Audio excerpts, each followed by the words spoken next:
नमस्कार बच्चों आज हम संस्कृत विषय में पाठ 14 पढ़ेंगे। पाठ का नाम है सूक्ति सुधा, यानी अमृत रूपी बातें या अमृत रूपी कहावतें। तो बच्चों यहाँ पर सूक्तियाँ दी गई हैं जो बहुत ही ज्ञानवर्धक हैं और हमें अपने जीवन में ग्रहण करने योग्य हैं। तो आइए पहली सूक्ति देखें। परोपकाराय सताम विभूतयः। सज्जनों की विभूति परोपकार के लिए होती है, यानी सज्जनों की विभूति का अर्थ है ऐश्वर्य। ऐश्वर्य परोपकार के लिए ही है। तो बच्चों इस सूक्ति से हमें यह शिक्षा मिलती है कि हमें भी हमेशा दूसरों की भलाई के लिए कार्य करना चाहिए। कभी भी किसी का बुरा नहीं करना चाहिए। सज्जन लोगों का भी यही गुण है कि वह किसी के बारे में बुरा नहीं सोचते हैं, बुरा नहीं करते हैं और हमेशा वह दूसरों के परोपकार में लगे रहते हैं। तो वही कह रहे हैं कि सज्जनों की विभूति यानी ऐश्वर्य परोपकार ही है। अगली सूक्ति है आचारा परमो धर्मः। कह रहे हैं कि सदाचार सबसे बड़ा धर्म होता है। आचारा यानी सदाचार, परमो धर्म सबसे बड़ा धर्म है। तो बच्चों हमेशा कहते हैं कि अच्छा आचरण, अपने से छोटे या बड़ों का मान सम्मान करना ही सबसे बड़ा धर्म होता है। इसीलिए हमें हमेशा अच्छे आचरण करने चाहिए। दूसरों के सामने कभी भी हमें उनके साथ गलत व्यवहार नहीं करना चाहिए। तो आचारा परमो धर्म, सदाचार सबसे बड़ा धर्म होता है। मातृदेवो भव, माता देवी के समान है। कह रहे हैं माता जो है बच्चों, चाहे वह हमारी माता हो चाहे किसी भी दूसरे की माता हो, माता किसी की भी हो, माता हमेशा देवी के समान होती हैं और पूज्यनीय हैं हमारे लिए। इसलिए हमें उनका सम्मान करना चाहिए। तो माता मातृदेवो भव, माता देवी के समान है। अगली सूक्ति है पितृदेवो भव, पिता देवता के समान है। चाहे वह हमारे पिता हों चाहे किसी अन्य के पिता हों, सभी के पिता जो है पिता को हमें देवता के समान समझना चाहिए और माता को हमें देवी के समान समझना चाहिए। अगली सूक्ति है आचार्य देवो भव। आचार्य यानी गुरु देवता के समान है। तो बच्चों गुरु का दर्जा भगवान से भी ऊंचा है। गुरु को भगवान से भी ऊंचा माना गया है, क्योंकि गुरु ही हमें अज्ञानता के अंधकार से निकालता है और ज्ञान रूपी प्रकाश की ओर ले जाता है, जिससे हम एक अच्छे इंसान बनते हैं। इसीलिए गुरु देवता के समान हैं। आलस्यम ही मनुष्याणाम शरीरस्थो महारिपुः। आलस्य ही मनुष्य के शरीर में रहने वाला सबसे बड़ा शत्रु होता है। बच्चों अगर हमारे शरीर में आलस्य है, हम किसी कार्य को टाइम पर नहीं करते हैं, तो हम अपने जीवन में सफलता नहीं प्राप्त कर सकते हैं। इसलिए हमें अपने शरीर से आलस्य रूपी जो शत्रु है, जिससे हमारी हानि होगी, हमें कोई फ़ायदा नहीं होगा, हम अपने जीवन में तरक्की नहीं कर पाएंगे, ऐसे आलस्य रूपी शत्रु को हमें अपने शरीर से बाहर निकाल देना चाहिए। तभी हम तरक्की कर सकते हैं, अपने जीवन में सफलता प्राप्त कर सकते हैं। तो आलस्य ही मनुष्याणाम शरीरस्थो महारिपुः, क्योंकि आलस्य ही मनुष्य के शरीर में रहने वाला सबसे बड़ा शत्रु होता है, सबसे बड़ा दुश्मन होता है। हमें उसका त्याग कर देना चाहिए।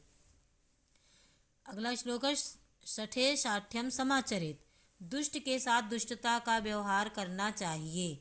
यहाँ पर बच्चों दुष्ट के साथ दुष्टता का व्यवहार करना चाहिए, इसका अर्थ यह है कि कोई अगर साधारण बात या आसानी से हमारी बातों को नहीं समझता है, तो हमें जिस तरह का वह व्यवहार कर रहा है उसी के व्यवहार के अनुसार हमें उसे बात को समझाना चाहिए, जिससे वह अपनी गलती को समझ सके।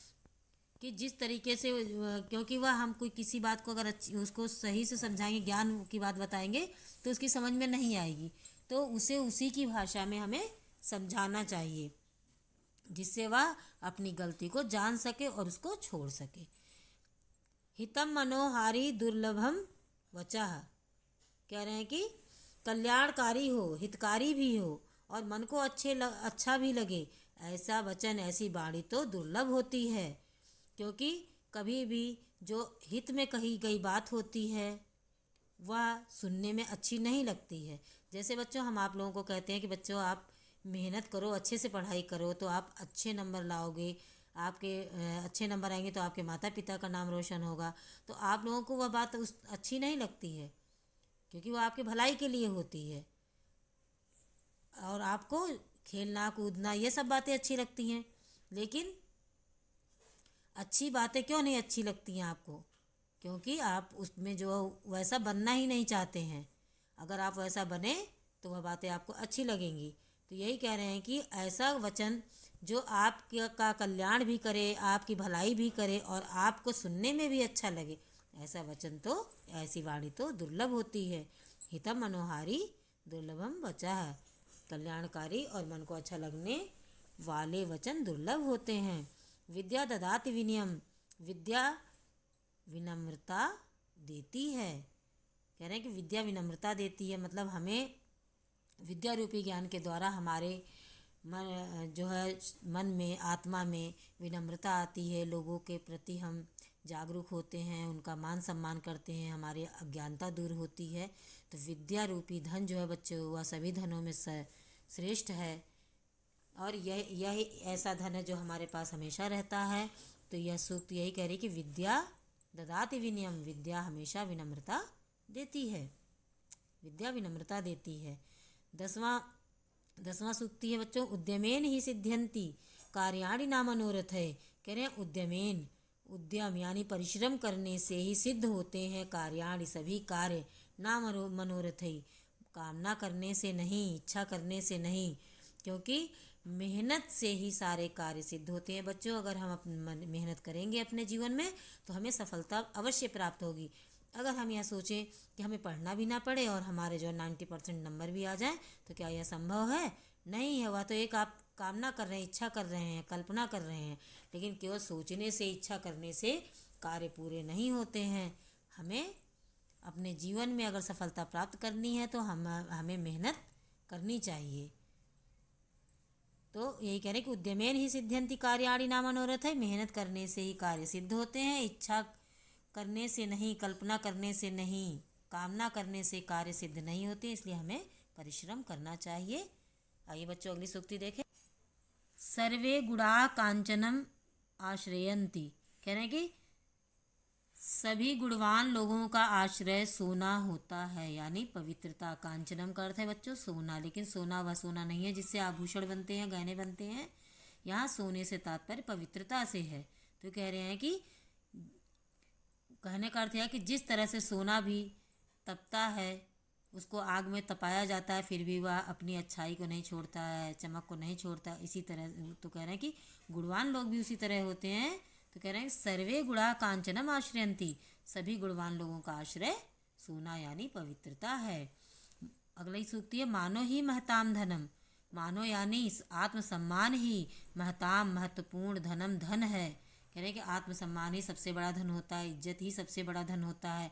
अगर हमारा आत्मसम्मान बना रहेगा तो हम समाज में एक प्रतिष्ठित स्थान प्राप्त करेंगे, लोग हमारा सम्मान करेंगे। लेकिन अगर हमारे पास आत्मसम्मान नहीं है तो हम समाज में अपना स्थान नहीं बना सकते। इसलिए हमें अपने आत्मसम्मान को कभी भी नष्ट नहीं होने देना चाहिए, बल्कि उसको बना कर रखना चाहिए। क्योंकि आत्मसम्मान से बड़ा कोई धन नहीं है। आत्मसम्मान हमारे जीवन में सबसे महत्वपूर्ण धन होता है। तो यही कह रहे हैं कि मानो ही महताम धनम, निश्चय ही आत्मसम्मान महत्वपूर्ण धन है। शब्दार्थ है बच्चों, आइए देखें। संस्कृत में शब्द दिए गए हैं बच्चों, यहाँ पर हिंदी में उनके सामने उनके अर्थ हैं। तो पहला है संज्ञा पदानि, संज्ञा शब्द। परोपकारा, परोपकारा का अर्थ है दूसरों की भलाई। सताम का अर्थ है सज्जनों की। विभूति का अर्थ है ऐश्वर्य। आचारा, आचारा का अर्थ है व्यवहार। आलस्यम का अर्थ है आलस्य। शठ का अर्थ है दुष्ट। साठ्यम का अर्थ है दुष्टता। मनोहारी का अर्थ है मन को अच्छा लगने वाली। उद्यमः का अर्थ है प्रयत्न। मनोरथ का अर्थ है कामना। कांचनम का अर्थ है सोना। माना का अर्थ है प्रतिष्ठा। क्रियापदानि, क्रिया शब्द है बच्चों। समाचरेत का अर्थ है आचरण करना चाहिए। सिद्ध्यंति का अर्थ है पूरे होते हैं। आश्रयंति का अर्थ है सहारा लेते हैं। ददाति का अर्थ है देती है। तो बच्चों, आज मैंने आपको पाठ 14 पढ़ाया और समझाया और शब्दार्थ बच्चों आपको पढ़ाया। शब्दार्थ आप अपनी कॉपी में लिखेंगे और याद करेंगे, और पाठ 14 की जितनी भी सूक्तियाँ उसे आप अपनी कॉपी में अर्थ सहित लिखेंगे। और इन सूक्तियों में से जो भी कोई 5 सूक्ति जो आपको बहुत अच्छी लगी उसे अर्थ सहित याद करेंगे। अब तो बच्चों, आशा करती हूँ आपको अच्छे समझ में आया होगा। इसी के साथ धन्यवाद।